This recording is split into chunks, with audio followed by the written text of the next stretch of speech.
केंद्रीय मंत्री चिराग पासवान ने तेजस्वी यादव पर बड़ा हमला बोला है। जी हां, आपको बता दें कि तेजस्वी यादव इन दिनों लगातार चुनावी मोड में एक्शन में हैं। वो जनता से इस बार अपील कर रहे हैं कि एक बार फिर उनको जनता मौका दे। वहीं तेजस्वी यादव के द्वारा बिहार के विकास को लेकर 20 महीने जनता से मांगे जाने पर उन्होंने कहा है कि 15 साल तक उनके माता पिता ने क्या किया और आज 15 साल का जो किया है सरकार उससे पार्टी में लगी है। यह 20 महीने लेकर और क्या करेंगे और बिहार को बर्बाद करेंगे, इससे ज्यादा कुछ नहीं कर सकते हैं। सुनिए और क्या कुछ कह रहे हैं चिराग पासवान।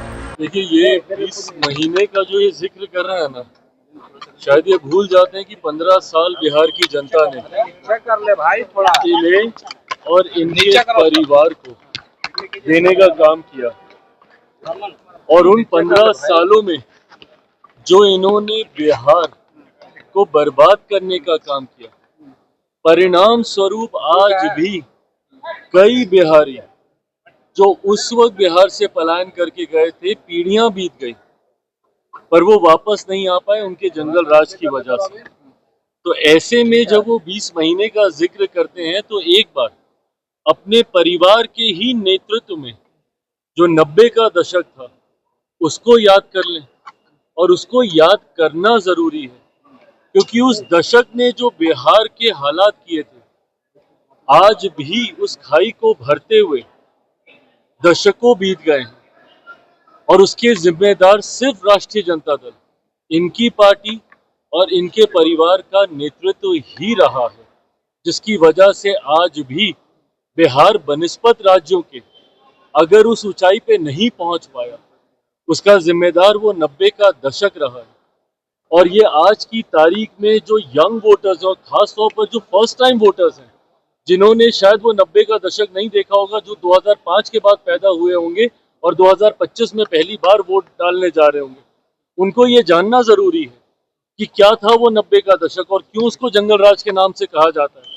किस तरीके से लूट मार, हत्या, अपहरण, डकैती, महिलाओं के साथ बलात्कार, बच्चों तक की हत्या, निर्मम हत्या किस तरीके से दिन दहाड़े खुलेआम की जाती थी, जिसकी वजह से देश में ही नहीं विदेशों तक बिहार को बदनामी झेलनी पड़ी, जिसकी वजह से आज भी बिहार और बिहारियों को एक गलत दृष्टि से देखा जाता है दूसरे राज्यों में, दूसरे देशों में। तो उसके जिम्मेदार तो यही रहे थे।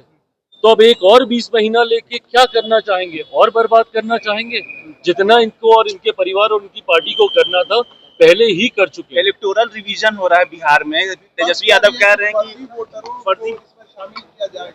लोकसभा में क्यों नहीं करवाया गया था इन सब चीजों को, विधानसभा में क्यों हो रहा है ये सब? रिप्रेजेंटेशन ऑफ पीपल्स एक्ट के तहत 1950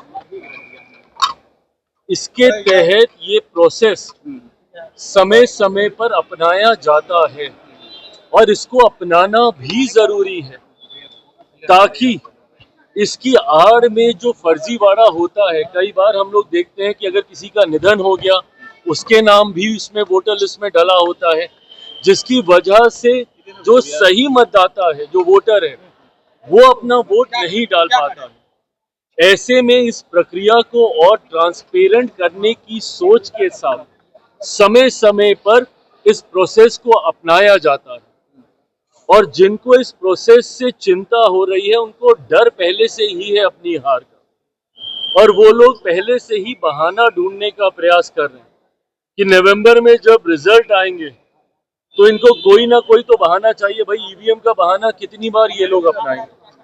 तो अब इनको ये एक और बहाना मिल गया है जिसपे ठीकरा फोड़कर ये अपनी हार की जिम्मेदारी और जवाबदेही से पल्ला झाड़ना चाहिए। ट्रांसपेरेंसी नहीं दिखा रही है इलेक्शन कमीशन, कह रहे हैं कि कितने सारे कागजात मांगे। भाई, उसके लिए जानकारी लेनी जरूरी होगी ना, आपको वो तत्परता दिखानी होगी।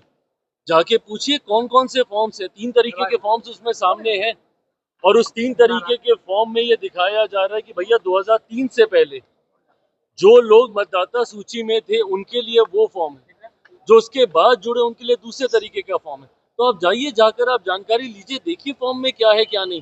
पर इतनी मेहनत तो ये लोग करेंगे नहीं क्योंकि पढ़ाई लिखाई का काम है, उससे ये इनकी पार्टी थोड़ी दूर ही रहती है। कलम बांट रहे हैं, बिहार के युवाओं को हम कलम देंगे, सरकार हथियार बांट रही है, हम लोग कलम देंगे, युवाओं को रोजगार देंगे, बहालियां रोकेंगे, अच्छी बात है, पर अगर यही सोच 90 के दशक में दिखाई होती तो आज इसकी पहल करने की चिंता कम से कम इनको नहीं करनी पड़ती। बंगाल में रेप हुआ है, फिर से मामला नेता क्या कहिए? देखिए, बंगाल में जिस तरीके से एक अराजकता की परिस्थिति उत्पन्न हो रखी है, भयावह स्थिति बनी हुई है वहां पर।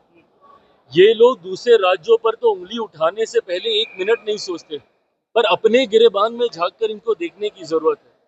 आज भी आजादी के इतने वर्षों के बाद सबसे ज्यादा चुनावी हिंसा अगर किसी राज्य में होती है तो वो बंगाल में ही होती है। आज भी वहां पे दिन दहाड़े लूटमार, हत्या, अपहरण, डकैती और बलात्कार जैसे अपराधों में अगर कोई लिप्त है तो वो सत्ताधारी दल के ही नेता, कार्यकर्ता और जनप्रतिनिधि सामने आते हैं।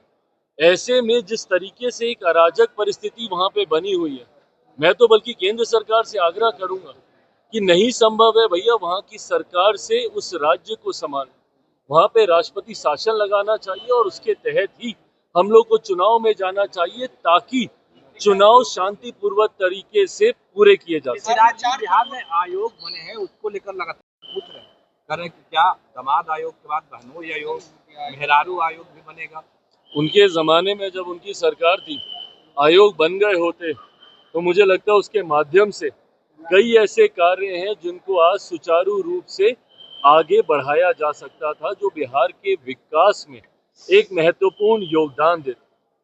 और ये जब दूसरों के ऊपर उंगली उठाते हैं तो उनको इतना भी याद करना चाहिए कि उनके परिवार के कितने सदस्य कहाँ कहाँ, किस किस पद पर, किस किस सदन में मौजूद हैं और रहे हैं। वो तो उस परिवार से आते हैं कि जब अगर उनके पिता को जेल जाना पड़ता है तो उनकी माता जी को मुख्यमंत्री बनाया जाता है। वो किस कानून के तहत हुआ था किसी को नहीं पता।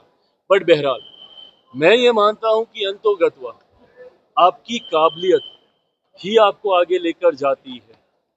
अगर किसी अध्यक्ष में जिसको आयोग की जिम्मेदारी दी गई है, अगर वो उसके लायक नहीं होंगे, काबिल नहीं होंगे, तो सरकार बैठी है, ये एक संवैधानिक पद है फैसला लेने की। टीम संसद चला कर रहे हैं, क्या आप वहां से ऐलान कर सकते हैं आने वाले विधानसभा चुनाव में कहां से लड़ेंगे? भाई, कल एक बड़ी बैठक पार्टी के द्वारा आयोजित, एक बड़ी सभा पार्टी के द्वारा आयोजित की जा रही है नालंदा के राजगीर में।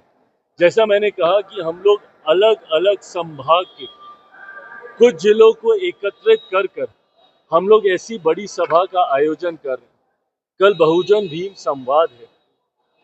हाल फिलहाल के दिनों में विपक्ष ने अनुसूचित जाति जनजाति से आने वाले लोगों को भ्रमित करने के लिए कई तरीके के भ्रम फैलाने का, फॉल्स नैरेटिव फैलाने का कार्य किया।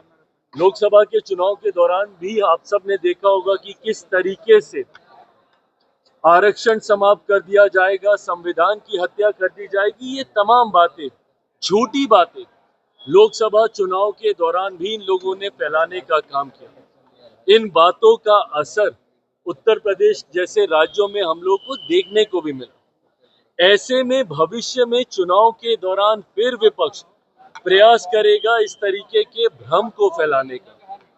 किसी तरीके का भ्रम ना फैले और इस बात को सुनिश्चित करने के लिए कि जब तक चिराग पासवान जिंदा है, जब तक चिराग पासवान केंद्र सरकार का हिस्सा है, एक पहरेदार की भूमिका में हूं मैं। समाज के अनुसूचित जाति जनजाति, पिछड़ा, अति पिछड़ा, वंचित वर्ग से आने वाले लोगों के लिए, अल्पसंख्यक वर्ग से आने वाले लोगों के लिए एक पहरेदार की भूमिका में मैं और मेरी पार्टी है। और जब तक हम लोग वहां पे मौजूद हैं, ना आरक्षण को किसी तरीके का कोई खतरा है, ना संविधान को किसी तरीके का कोई खतरा है। इस वर्ग में पुनः ये विश्वास दिलाने की सोच के साथ कल नालंदा के राजगीर में इस सभा का आयोजन किया जा रहा है। बड़ी संख्या में वहां पर लोगों की उपस्थिति होगी, जिसके माध्यम से हम लोग अपनी बातों को, बिहार फर्स्ट, बिहारी फर्स्ट को घर घर तक पहुंचाने का कार्य करेंगे।